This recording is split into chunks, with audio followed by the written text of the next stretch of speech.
அரசமைப்பு சட்ட பாதுகாப்பு இயக்கத்தின் சார்பாக சென்னை நந்தனத்தில் உள்ள YMCA மைதானத்தில் அரசமைப்பு சட்ட பாதுகாப்பு மாநாடு நடைபெற்றது.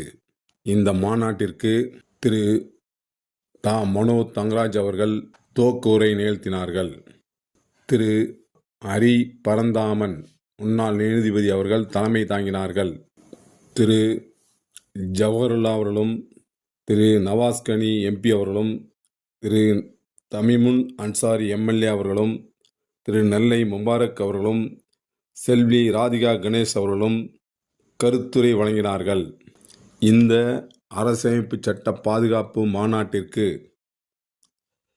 முன்னாள் உச்ச நீதிமன்ற நீதிபதி திரு ஜோ செல்லமேஸ்வர் அவர்களும் திரு சித்தார்த் வரதராஜன் அவர்களும் நடிகரும் சமூக செயல்பாட்டாளருமான திரு பிரகாஷ் ராஜ் அவர்களும் சிறப்புரையாற்றினார்கள். திரு விஸ்வனூர் தளபதி அவர்கள் நன்றியுரை நிகழ்த்தினார்கள்.